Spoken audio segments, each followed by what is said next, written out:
Welcome sa One Tamad Recap.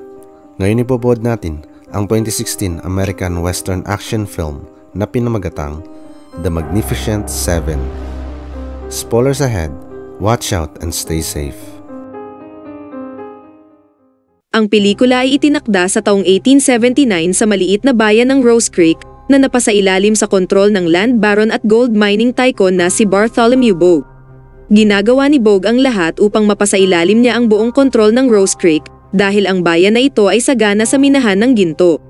Bukod sa panunuhol kay Sheriff Harp, inaalipin niya at binabayaran ang mga residente sa napakamurang halaga ng sahod kasabay ng pagpapahirap ng kanyang mga tauhan. Dahil sa hindi na makayanan ng mga residente ang paghihirap na nararanasan sa kamay ni Bogue, nagtipon-tipon sila sa simbahan upang talakayin ang mga solusyon sa kanilang problema. Pinagtatalunan nila kung isusuko ba nila ang kanilang lupain kay Bogue o ipaglalaban nila ito ng buong lakas hanggang kamatayan.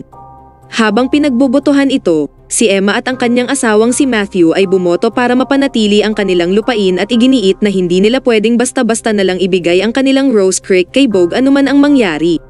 Ngunit sa ilang sandali ay dumating si Bogue sa simbahan kasama ang mga armadong tauhan at sinabi sa mga residente na balak niyang bilhin ang lupain ng Rose Creek sa halagang $20 at pinilit ang mga residente na ibenta ang kanilang lupain sa kanya kahit na ang presyo ay napakalayo at napakababa sa totoong halaga ng lupa.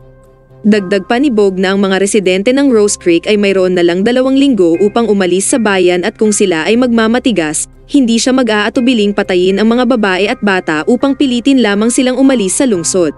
Nang marinig ito, sobra silang nagalit kay Bogue at tinuligsa siya.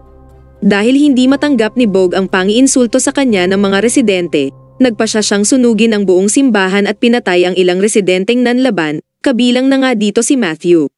Makalipas ang ilang araw, ang lalaking nagngangalang Sam Chisholm, isang sikat na US Marshal ay dumating sa bayan ng Amador, ang pinakamalapit na bayan sa Rose Creek. Si Sam ay nasa isang misyon na mahuli ang kriminal na nagngangalang Powder Dan. Pumasok si Sam sa isang bar at tinanong ang bartender tungkol sa kriminal na hinahanap niya.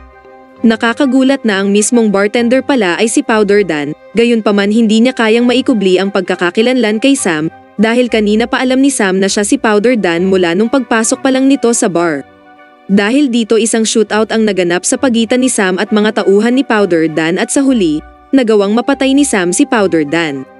Pagkatapos nun halos lahat ng nasa bar ay lumabas na ngunit may iilan din ang natira. Ang lalaking si Joshua Faraday ay nanatili lang sa kanyang upuan at hindi man lang nakaramdam ng kaunting takot kay Sam. Matapos mapatay si Powder Dan, lumabas na si Sam sa bar, ipinapaliwanag ang pangyayari sa sheriff at nagpakilala bilang isang US Marshal. Pagkatapos nun ay sumakay na si Sam sa kanyang kabayo para lisanin ang bayan. Nagkataon namang si Emma ay nasa lungsod din ng Amador kasama ang kaibigang si Teddy na naghahanap ng taong makakatulong sa kanilang problema. Sa pagkaalam na si Sam ay isang US Marshal at may mahusay na kakayahan sa pakikipaglaban, ipinaliwanag ni Emma at Teddy ang pang-aabusong ginagawa ni Bogue at kanyang mga tauhan sa kanilang bayan. Kaya humingi sila ng tulong kay Sam at inabutan siya ni Emma ng malaking halaga ng pera na nakuha niya mula sa mga donasyon ng residente ng Rose Creek. Umaasa si Emma na papayag si Sam sa kanilang mungkahi na matulungan niya ang mga residente ng Rose Creek na naghahanap ng katarungan at makuha ang kanilang kalayaang mabuhay ng maayos sa kanilang sariling tahanang lupa. Samantala si Faraday na aalis na sana ng bar matapos makolekta ang pera na napanalunan sa pagsusugal, ay hinarang ng mga katunggali sa sugal na gusto siyang patayin dahil sa pagkatalo nila at inakusahan nila si Faraday na nandaya. Tinutukan nila siya ng baril, gayunpaman sa kabila ng pagbabanta na may 2 baril na nakatutok direkta sa kanyang ulo, nanatiling kalmado si Faraday at naglabas siya ng baraha sabay nagpakitang gilas sa kanila ng ilang magic tricks hanggang sa bigla niyang binunot ang tinatagong pistol at pinatay ang isa sa kanila. Pagkatapos nagbanta si Faraday sa isa na wag nitong susubukang gambalain siya sa susunod kung ayaw nitong matulad sa kasamahan niya, saka umalis si Faraday. Balak niyang bumili ng kabayo pero wala siyang sapat na pera. Nagkataon namang biglang sumulpot si Sam sa harapan niya kasama si Emma at Teddy. Binili niya ang kabayo at sinabi na ibibigay niya ang kabayo kay Faraday ng libre kung papayag itong sumama sa kanilang misyon sa bayan ng Rose Creek. Walang pag-aalinlangang pumayag si Faraday sa alok ni Sam at binigyan pa siya ni Emma ng ilang gintong barya bilang kapalit sa pagpayag niya. Sa kanilang paglalakbay, nakiusap si Sam kina Faraday at Teddy na pumunta sa maliit na nayon upang makipagkita sa lalaking nagngangalang Goodnight Robbie Shaw, isang dating kasamahang sundalo na may napakahusay din na abilidad pagdating sa bakbakan. Si Sam at Emma naman ay nagtungo sa kagubatan upang hanapin ang isa pang lalaki na kakilala ni Sam na may mahusay ding kasanayan sa pakikipaglaban. Dumiretso sila sa isang cabin sa gitna ng kagubatan.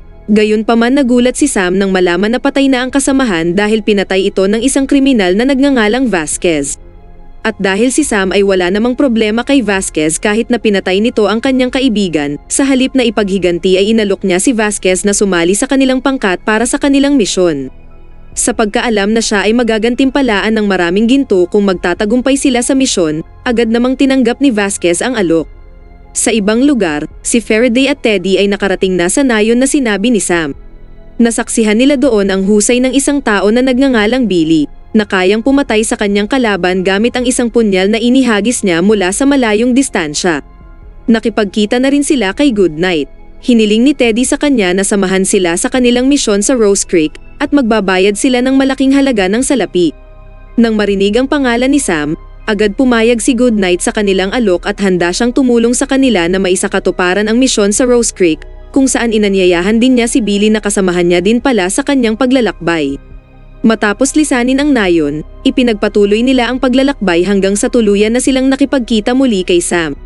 Kailangan nilang maglakbay ng 4 na araw sakay ng kabayo upang maabot ang bayan ng Rose Creek. Habang nagpapahinga sa isang abandonadong kubo, may lumapit na 2 lalaki kina Sam na nag-alok sa kanila ng rifle. Sinabi ng 2 lalaki na ang rifle na ito ay ang armas na ginamit ni Jack Horn, isang legendary assassin. Ngunit pagkatapos, isa sa kanila ay biglang humandusay matapos itong binaril ng isang lalaki mula sa malayo.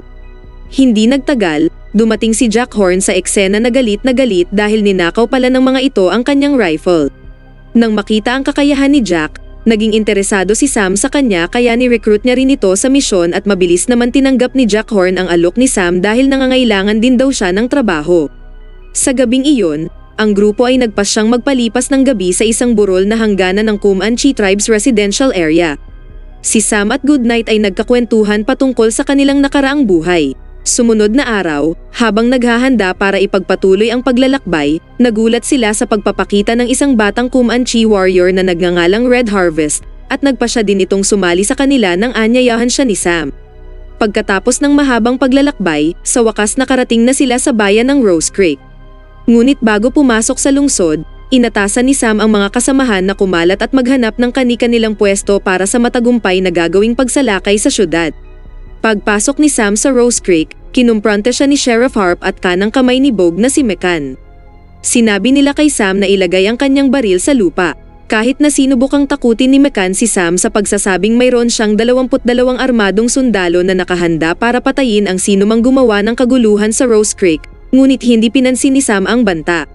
Matapos makumpirma na si Faraday at ang iba pa ay nakahanap na ng kani-kanilang mga posisyon at nakahanda ng umatake, pinukaw ni Sam ang galit ni Mekan, kaya ipinatawag niya ang lahat ng kanyang mga tauhan. Gayunpaman bago pa maglunsad ng pag-atake ang kanyang mga tauhan, si Sam at mga kasamahan ay agad umaksyon at ipinakita ang kanilang kakayahan sa pagbaril ng napakabilis sa kani-kanilang mga target. Dahil dito, unti-unting naubos ang mga tauhan ni Mekan. Ngunit sa gitna ng kaguluhang ito, si Goodnight ay mukhang kinakabahan at balisa kung saan hindi niya magawang bumitaw ng kahit isang putok. Nang mapansin ito ni Faraday at Billy, tinulungan nila si Goodnight at pinalakas ang kanyang loob. Tila ba si Goodnight ay nakakaranas ng post-traumatic stress disorder pagkatapos ng digmaan na kanyang hinarap habang noong siya ay nasa serbisyo pa. Sa pagkatanto na ang traumang nararanasan niya ay makakaapekto sa misyon, sinubukan ni Goodnight bumangon at labanan ang kanyang trauma. Matapos mapatay lahat ng tauhan ni Mekan, inutos ni Sam kay Sheriff Harp na iparating nito kay Bogue na ililigtas nila ang mga residente ng Rose Creek mula sa kanyang pang-aapi at kalupitan. Sa kabilang banda, tinawag ni Emma ang mga residente na magtipon-tipon para salubungin at pasalamatan ang pagdating ng kanilang mga bayani, at ngayon ay binansagan sila ng mga tao bilang The Magnificent Seven. Bagamat hindi may kakaila na ang Magnificent Seven ay may napakahusay na kakayahan, ang ilang residente ng Rose Creek ay tila may pag-aalinlangan pa rin sa kanila na matalo sa hukbo ni Bogue. Nang marinig ito, naghatid si Sam ng mapusok na talumpati at nagbigay sa mga residente ng pagpipilian kung mananatili ba sila at ipagtanggol ang kanilang lupain kapalit ng kanilang buhay, o umalis na lang sa lungsod dahil iniisip nila ang kaligtasan ng bawat isa. ang ilan sa kanila ay nagpasyang umalis sa lungsod dahil ayaw nilang makisali sa digmaan. Ngunit karamihan sa mga residente ng Rose Creek kabilang sina Emma at Teddy ay piniling manatili sa Rose Creek para ipaglaban ang kanilang kalayaan at ari-arian. Sa pagkaalam na mayroon na lamang silang 1 linggo bago sumalakay si Bogue at hukbo nito, nagpasya si Sam na isabak sa pagsasanay ang mga residente kung paano gumamit ng mga baril. Habang tinuturuan ni Billy ang mga mamamayan na makipaglaban gamit ang punyal, sina Faraday at Goodnight naman ay nagturo kung paano umasinta ng kalaban mula sa malayong distansya. Pagkatapos, ang Magnificent Seven ay naglunsad ng isang pag-atake sa minahan ng ginto ni Bogue at pinatay lahat ng tauhan niya na nagbabantay sa lugar, saka pinalaya din ang mga alipin. Sa loob ng minahan, natuklasan nila ang maraming bomba kaya nagpasya silang gamitin ito laban sa hukbo ni Bogue. Samantala sa lugar ng Sacramento, nakarating na si Sheriff Harp sa headquarters ni Bogue at inihatid ang mensahe mula kay Sam. Nang marinig ito, nagalit ng husto si Bogue at binuhos niya ang kanyang galit kay Sheriff Harp sa pamamagitan ng pagpatay sa kanya. Pagkatapos inutusan ni Bogue ang kanyang Comanche enforcer na si Denali at Mockcon na tipunin ang lahat ng kanilang sundalo sa lalong madaling panahon. Kinabukasan, itinalaga ni Sam si Billy na magbantay sa tore upang subaybayan ang mga tauhan ni Bogue, habang ang iba naman ay maghahanda ng mga bitag sa paligid ng bayan bilang kanilang depensa, dahil nakatitiyak sila na magdadala ng mas maraming sundalo si Bogue para muling kunin ang Rose Creek. Isang gabi bago dumating si Bogue, si Goodnight na ginagambala pa rin ng kanyang trauma sa digmaan at natatakot na mamatay, ay nagpasyang umalis sa bayan at nagboluntaryo naman si Emma na pumalit sa kanyang posisyon. Tinanong ni Sam si Faraday at ang iba pa kung gusto pa nilang ipagpatuloy ang misyon o sundan ang mga yapak ni Goodnight.